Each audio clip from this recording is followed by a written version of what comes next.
It's tough, when you live in a country like ours. So much potential, but so much hardship, too. We see it every single day. Absolutely. The lack of basic things, just struggling to get by. Yeah. You have to wonder sometimes, where did it all go wrong? Yeah. Well, that's why we're here.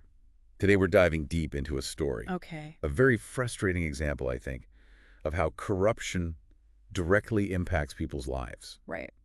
Everyday Nigerians. Right. We're talking missing billions, we're talking mansions, but not here Yeah. in America. A whole system that just seems to work against its own people. It's a painful reality for sure. This case, I think, it really shows the problems, the systemic issues that hold Nigeria back. We're going to try to unpack it all. How corruption really hinders development, Right. Taking those funds, the ones meant for essential services, and just enriching a select few. Yeah, and leaving everyone else behind. Exactly. Let's start with something I think you might remember. Back in 2014, remember when Boko Haram kidnapped those 276 schoolgirls? Oh, absolutely. From Chibok. I mean, the whole world was watching, horrified. Right. It was a real reminder, wasn't it, of the government's inability to protect its own citizens. For sure. And it really showed the need for resources to fight this insurgency. Definitely. This is where Sambo Dasuki comes in. He was Nigeria's national security advisor at the time, so he was the one in charge of the funds. To combat Boko Haram, billions, literally billions of dollars to equip the military. To protect people. Exactly. But then these allegations came out, accusing him of diverting those funds. Yeah. And he was actually arrested. He was, under Buhari's anti-corruption campaign. Right. But Dasuki denied everything, said he was acting in the nation's best interest. But the investigation, well, it told a very different story, and it leads us across continents to luxury and excess, really. Wow. So where did the investigation lead? Well, they uncovered this web of financial transactions, and it all pointed to a close friend of Dasuki, Robert Ashoden Sr., and his company, Baba Ashoden Organization Limited. Millions of dollars, supposedly for a counter-radicalization campaign, were funneled from Dasuki to this company. Counter-radicalization campaign. Sounds, on the surface, pretty legitimate, right? It does, doesn't it? But investigators think it was just a cover, a way to hide the movement of these stolen funds. It happens a lot, doesn't it? Oh, yeah. This is a classic move, moving money through shell companies. They only exist on paper, just to make it harder to trace the money. Right. To obscure the real owners. Exactly. So while Nigerians are dealing with poverty, insecurity, all of that, where is this money actually going? Well, get this. A lavish mansion. Los Angeles. Oh, wow. Purchased by the Ashodens for $9.5 million. Oh, my goodness. It's not some modest little place either. This was a historic property owned by the family behind the LA Times. Oh. All the bells and whistles you can imagine, multiple fireplaces, climate-controlled wine cellar, the works. It's a pretty stark contrast, isn't it? It is. Hospitals here are lacking basic equipment. Yep. Schools are falling apart. And this money is going to this extravagant, real estate in America. It's just the tip of the iceberg, too. Really? Yeah. The investigation also uncovered 2 more mansions. No. McLean, Virginia. Okay. Bought by shell companies linked to the Ashodens. Oh, wow. McLean, that's where the really wealthy live, know? So think home cinemas. Yeah. Spa suites. That kind of luxury that most people here, honestly, can only dream of. Yeah. It's incredible, isn't it? It is. It makes you wonder, how did this happen? How could this much money just be siphoned away with seemingly no one, noticing? It's mind-boggling. And it really speaks to the lack of accountability. Yeah. The lack of transparency. Absolutely. Court documents show this complex web of international transfers. So hard to track. It's almost impossible to follow the money. Right. And this brings us to a really crucial point. The global financial system, in a way, it facilitates this kind of activity. Yeah. Shell companies, offshore accounts, lax regulations. These loopholes allow corrupt officials to just hide their wealth and get away with it. So what about Robert Ashoden's wife? Mimi. Yeah. Right. She was arrested in Nigeria, money laundering charges, but her story adds another layer of complexity. Okay. Mimi claimed her furniture company had sold its assets to the Nigerian government.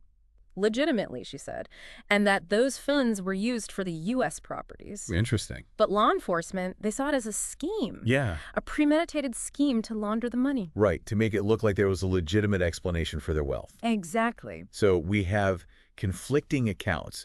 This web of transactions, mansions across the ocean, it really shows how corruption takes resources from Nigeria and leaves the people behind. It does. And it's a pattern, unfortunately. The money that could be building schools, hospitals, infrastructure, it all goes to enriching a few while the majority struggle just to survive. Yeah. It's tragic. So the Oshodans, what happened to them? Well, they actually ended up selling one of their McLean mansions at a loss too.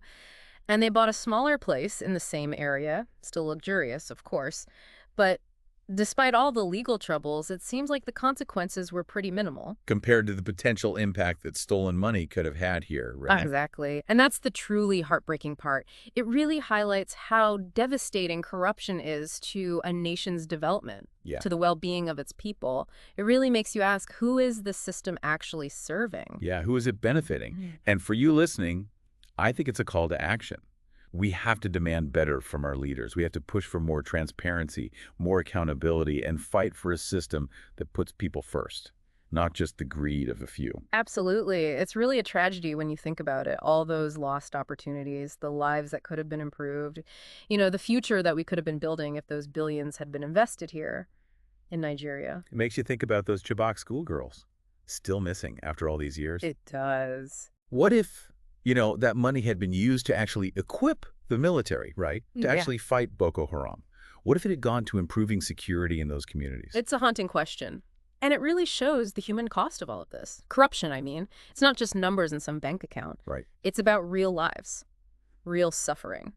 All because of greed and a system that just, lets it happen. And this case is shocking, but it's not unique, is it? We've seen this happen before. Remember the case with Diani Alsamadueke? Oh, yeah. The former petroleum minister? Millions stashed away in properties, bank accounts, all over the world. Exactly. And it has this ripple effect, across society. When you have money for healthcare, for example, and it's looted, well, hospitals can't function. Right. Money for education disappears, so schools don't have even basic supplies. It just creates this cycle of poverty, underdevelopment, so hard to break out of. It's like the country's bleeding, resources just flowing out to foreign banks, these luxury properties, while people here are left to deal with the consequences. Exactly.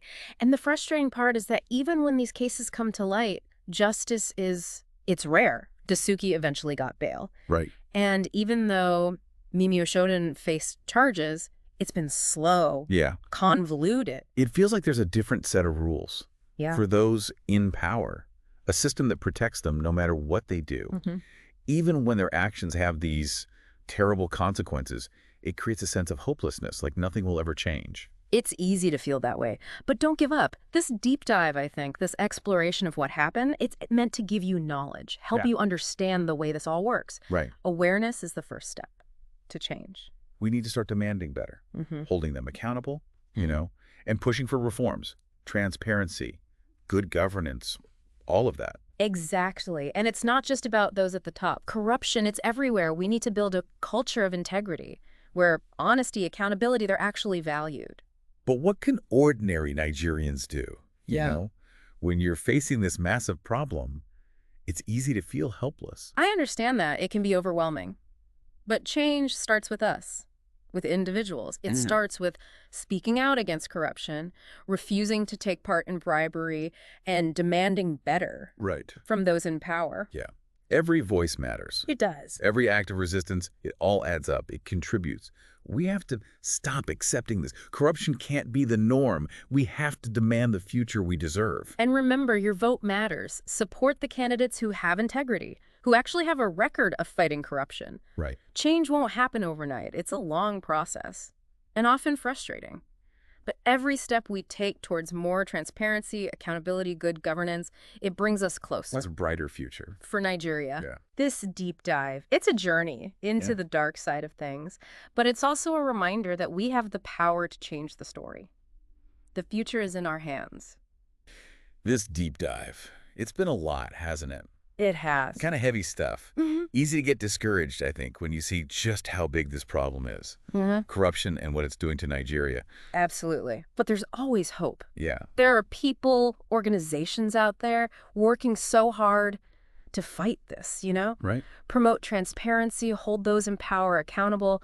They are making a difference. And there are things that our listeners, everyday people, can do too. Right, for sure. What are some of those things? What can people do to be a part of this change? Well, first, stay informed.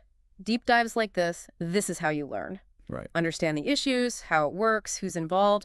Knowledge is power, as they say. We need to educate ourselves, each other too. How does corruption actually work? Where does the money go? Exactly. Who benefits? And then use that knowledge. Demand better from your leaders, your elected officials. Ask them questions. Challenge the status quo. Make them answer. Exactly. It's about making our voices heard, one by one, but together, you know. We deserve a system that actually works for us, not against us. Absolutely. And don't forget the power of your vote. Support the candidates who actually have integrity, who will fight this. Right. And remember, change takes time. It doesn't happen overnight. It's a long, often frustrating process. But every step we take towards more transparency, accountability, good governance, it gets us closer to that brighter future. For Nigeria, yeah. This deep dive, it's been a look at the ugly side of things. Yeah. But we have the power to change things. The future, it's really in our hands. We've seen how corruption, it robs people of their potential, drains resources, holds back development. But we've also seen the strength of Nigerians. You know? Oh, absolutely. That determination to build a better future. So this deep dive, I think it's a call to action. We can't be silent. We have to speak up, demand change, work together to create a Nigeria where everyone has the opportunity to thrive. So I want to ask you, what will you do to be a part of the solution?